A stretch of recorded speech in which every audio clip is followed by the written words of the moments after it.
Le 14 mai 1941, plus de 6000 hommes sont convoqués par la police française dans une quinzaine de lieux de l'Est parisien et des banlieues proches. Ils sont juifs, pour la plupart polonais. En zone occupée, ils sont les premières victimes des politiques antisémites de l'État français et des autorités d'occupation allemandes. 3700 hommes se présenteront à ces convocations. Depuis la gare d'Austerlitz, ils seront convoyés le jour même dans des trains spéciaux vers les camps d'internement de Pithiviers et de Beaune-la-Rolande dans le Loiret. Ils y resteront un peu plus d'1 an, gardés par les seules autorités françaises. À l'été 1942, il faudra faire de la place pour les grandes rafles qui vont se succéder. Les hommes du 14 mai feront partie des tout premiers convois de la déportation, les convois 4, 5 et 6 en partance vers Auschwitz. Le 17 mai 1941, 3 jours après leur internement dans les camps du Loiret, on pouvait entendre à Radio Paris: bien que les Juifs étrangers ne soient ici que depuis 48 heures, comme je vous le disais tout à l'heure, l'horaire du camp est déjà strictement établi. Le réveil a lieu à 6 heures. Le couvre-feu est sonné à 21h30. Maintenant, il ne faut pas trop s'apitoyer, si vous le voulez, sur le sort de ces hommes, qui, en toute autre circonstance, il faut bien le dire, auraient déjà été depuis longtemps chassés de France et qui vivaient chez nous absolument comme des parasites honteux. C'était là vraiment le ramassis de tous les métèques échappés des ghettos d'Europe centrale et qui grouillaient comme une sorte de cour des miracles dans Paris, qui maintenant se trouve rassemblés ici. Et je vous assure que c'est une mesure de salubrité publique qui a été prise enfin en France occupée, alors qu'elle avait déjà été prise depuis plusieurs mois en France non occupée.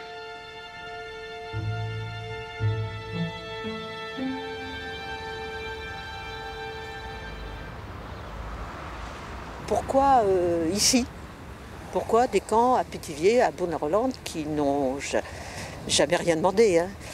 Bon, il y a plusieurs raisons qu'on connaît bien, qui est la proximité de Paris, les liaisons de chemin de fer, le fait qu'il y avait des baraques, donc les camps ils étaient prêts, et puis aussi qu'il y avait de quoi nourrir dans une région riche toute une population nouvelle. La rafle du billet vert, comme on l'appelle, est effectivement la première grande rafle de zone nord. Ce n'est pas exactement techniquement ce qu'on appelle une rafle, puisqu'elle se fait sur convocation des gens qui sont arrêtés. Elle se déroule suivant un scénario qui donc est très précis, puisque correspondant à un désir des autorités allemandes, elle est entièrement d'exécution française.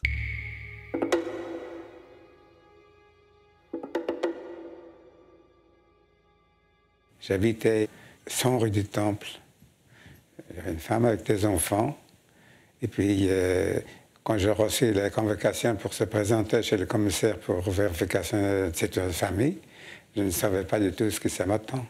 Alors, en allant chez le commissaire, il y a un homme qui est venu, il me connaissait bien, il me dit: vous allez? Je dis: oui, je vais chez le commissaire avec convocation. Il dit: pas du tout, vous allez dans un camp.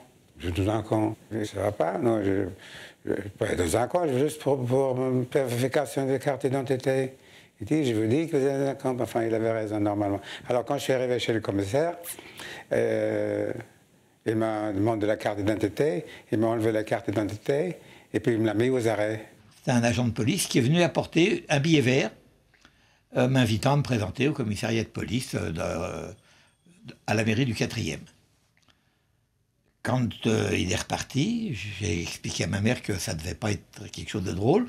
Et puis je suis allé faire un tour rue des Rosiers. J'ai vu que je n'étais pas le seul. Alors je me suis dit: bon, on va être arrêté, mais ça me paraissait un peu... Comment dirais-je? Je m'y attendais en quelque sorte, parce qu'il y avait des prisonniers de guerre, ils vont arrêter des juifs, ils vont faire qu'ils remplacent les prisonniers de guerre dans les ateliers, ou comme ça on était l'été, enfin on était au printemps déjà. Bon, ça... Mon père, quand il est rentré du travail, ben, il était déjà au courant. Il m'a dit: Émile, tiens, vous avez de l'argent, sauf toi. Et je lui ai dit: non, j'ai 18 ans et demi. Qu'est-ce que je risque? Ils vont me faire travailler. Je travaille déjà depuis un bon moment. Ça ne me dérange pas.